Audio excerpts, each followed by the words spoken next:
Have you ever stopped to think if the world you see is actually the way the world is? Well, a philosopher named Immanuel Kant certainly did.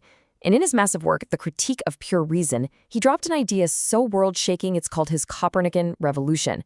Honestly, it didn't just change philosophy, it completely rewired our understanding of reality itself. So let's get into it. To really get what Kant did, you first have to see the mess he was trying to clean up. He called the philosophy of his time a battlefield. And he was right. It was just a place for endless, circular arguments where nobody was getting anywhere. So here's our game plan. First, we'll step onto that battlefield to see what the fighting was about. Then we'll watch Kant's revolutionary move. After that, we'll unpack this wild idea of the mind's operating system, look at its essential tools, and finally, really wrap our heads around the incredible power and the profound limits of what it means to be human. Okay, so what was this war of ideas really all about? Why was metaphysics, the study of ultimate reality, so hopelessly stuck in the mud? Well, it basically boiled down to two opposing teams. On one side, you had the dogmatists. They were convinced that just by thinking really, really hard, you could figure out the ultimate truths of the universe. On the other side were the skeptics. They looked at the dogmatists and said, no way. Every time reason tries to do that, it just contradicts itself. We can't actually know anything for sure. And they were just stuck there, in a total stalemate. And then Kant shows up. But instead of picking a side and joining the fight, he basically flipped the whole game board over. He proposed a radical, complete reversal of how we even think about knowledge. Look, this idea is just audacious. For centuries, everyone just assumed our minds worked like passive mirrors, right? We just reflect the world as it is. Kant said, hold on. What if we've had it backwards this whole time? He proposed an experiment. What if objects have to conform to our minds? What if our mind isn't a mirror, but more like a projector that actively structures the reality we experience? And he was totally upfront about it. He literally called it an experiment. He saw the old way was a dead end, so he asked, what happens if we try the exact opposite? What if we're the ones making the rules for reality and not the other way around? Now, this whole experiment was designed to answer one very specific, kind of technical question that was at the heart of the whole philosophical stalemate. The question was this: how is it possible for us to know things that are both new information and universally true without having to go out and test them in the real world? Kant had a name for this special type of knowledge, a synthetic a priori judgment. Let's just break that down real quick. Take 7 plus 5 equals 12. The statement is synthetic because the idea of 12 isn't secretly hiding inside 7 or 5. You have to put them together to get something new. And it's a priori because you just know it's true, everywhere and always, without needing to count apples. You don't need experience. Explaining how that is possible, that's the key to his whole project. So, Kant's big answer is that our minds come with a kind of pre-installed software, an operating system that processes and structures all the data that comes our way, making our experience of reality possible in the first place. You can think of it like an assembly line. First, you have all this raw, chaotic, sensory data coming in. The first stop is what Kant calls sensibility. This is where the raw data gets put into a basic framework. Then it moves down the line to the understanding, which organizes that framed data into the actual objects and events that make up our world. And this whole investigation is what he called transcendental. He wasn't interested in what we know. He was digging deeper.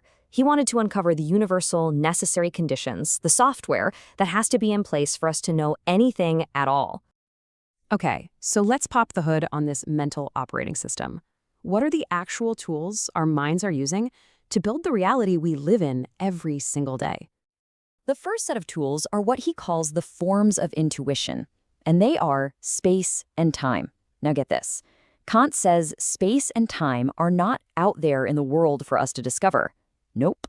They are fundamental structures of our own minds. They're like the grid paper our mind uses to plot everything. Space is the grid for everything external, and time is the grid for everything internal, which means really for every experience we have.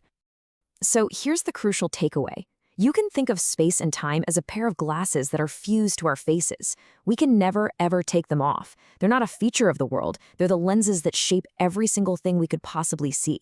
It's why something like geometry works. We're just exploring the rules of our own built-in spatial software. But just putting things on the grid of space and time isn't enough to give us a world. Once the data is plotted, our understanding gets to work. This is the active part. It applies a set of built-in concepts, a bunch of rules, to organize all that data into the coherent, stable objects we recognize. And man, Kant was nothing if not systematic. He laid out this table of 12 fundamental categories. This is the mind's toolbox. Now, don't worry about memorizing them all, but look under relation. See that one? Causality? This is huge. Kant is arguing that cause and effect is not something we learn from the world. Causality is a concept our mind imposes on events so that they make sense. We are hardwired to see the world in terms of cause and effect. It's one of the rules for building a coherent reality. So Kant's revolution totally works. It solves the problem of how we can have real objective knowledge. But, and this is a really big but, this powerful solution comes with a massive catch. Here it is. This is probably the most important consequence of Kant's whole philosophy. He splits reality in two. On the one hand, you have the world of phenomena. This is the world as it appears to us, already structured by our mind's operating system. This is the world of science, a world we can absolutely know. But lurking behind it is the world of noumena. This is reality as it is in itself, totally unfiltered by our minds. And that world, we can never, ever know it. It's forever beyond our reach. So that's the grand bargain Kant offers us. We get to have certainty and objective knowledge about the world we experience. But the price we pay is that we have to give up any claim to knowing ultimate reality. We can know the laws of our world precisely because we're the ones who wrote them. But what things are truly like in themselves, that will always be a mystery. Kant didn't see himself as destroying reason. He saw himself as saving it by giving it a proper job description. He described his philosophy as a court of justice that tells reason what it can rightfully claim, which is the world of experience, while throwing out all its baseless fantasies about knowing things in themselves, like God or the soul. For Kant, this is what finally ends the pointless wars on the battlefield of metaphysics. And that leaves us with a pretty staggering final thought to chew on. If the most basic rules of reality, cause and effect, objects persisting through time, even space itself, are all structures of the human mind, does that mean the objective world we all live in and study is fundamentally a human world, a reflection of ourselves? Kant's revolution gives us objective knowledge, but it's a knowledge of a world that is, in a very deep way, built to our own specifications.